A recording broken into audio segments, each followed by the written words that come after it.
Bisa ditanggap tahun ngarep. Inggih purun. Ning lek mben taun kon wayangan daleme Pak Margono ning ngarepan ditulisi Margono alias Sido Ludes. Ya ora wong nanggap wayang ora lokak malah saya kebak. Amin ya rabbal alamin. Mau bugesi Pak Margono masalah aku teko to. Kok Pak Dalang ning ruang tamu. Ning kono kebak wong. Wah, kathah tiyang Pak Dalang nggo teng ruang tengah. Ning ruang tengah yo akeh wong nyepakne jajan. Anu Pak Dalang nggo teng pawon mawon. Ayo, Kyai tanggung jawab. Wis dirampungi wiwit sore mau wis lunas kabeh, niken ya wis rampung. Wis ngono kuwi Kyai tanggung jawab. Iya, bener. Ijolana klinci ucul sak bawane Bu Kesi. Ya. Enggak.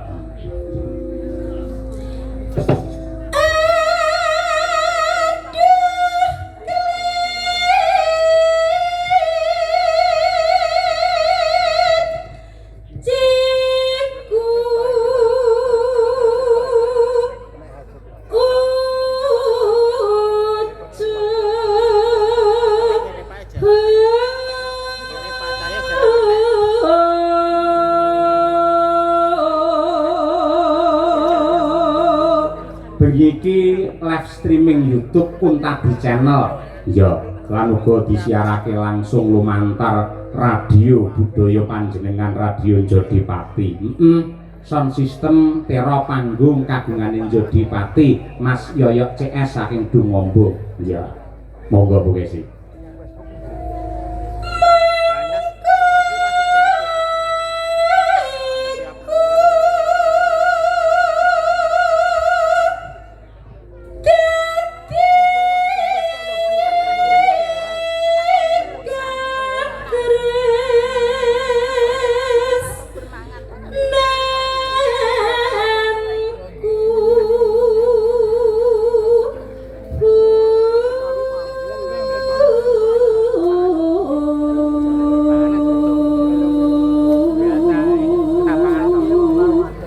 Uga ngaturke panuwun marang kanca-kanca juru ladi sing wis ngladeni awake dhewe sak kanca wiwit ning pondokan mau ning daleme Pak Basuki nganti ning panggung hidangan banyu mili. Ayo kaya ngono to ya rata. Rata. Mula ya ngono ya wajib dicontoh. Yen entuk rejeki, entuk daharan didum sing rata. Aja dhisikne awake dhewe dhisik. Ayo. Kancane didumise yen wis rata lagi dheweke entuk. Ayo ngono kuwi. Lah iya. Monggo. Mandek nang sulingan. Ora ya. Monggo. Ngalor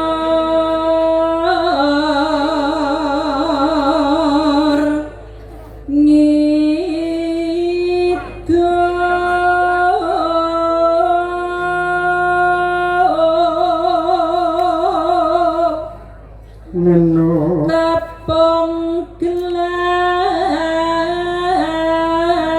mongka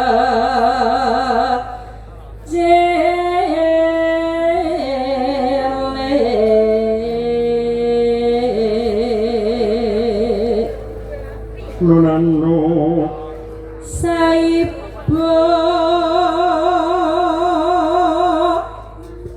bunga rasaku yen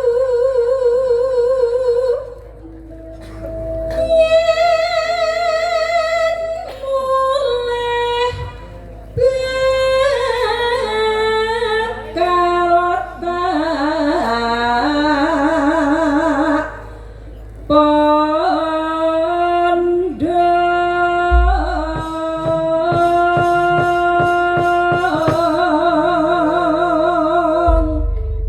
matur sembah nuwun. Monggo Bu Kesi sak langgamipun nggih tangga kangen. Ayo, monggo Bu Kesi Rahayu sarjana seni, magister seni. Wah.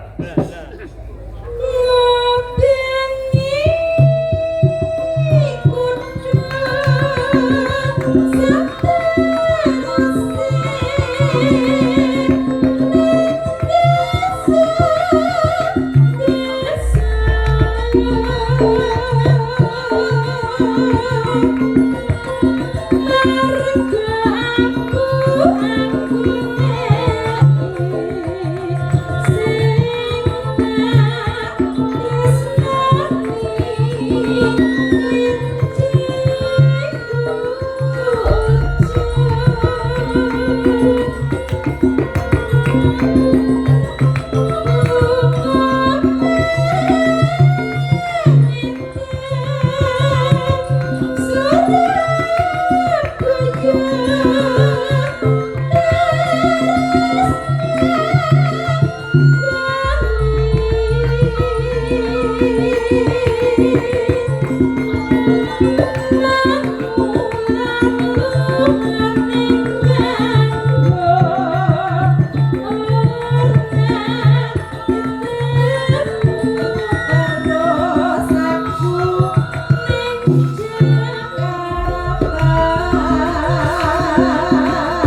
Thank you.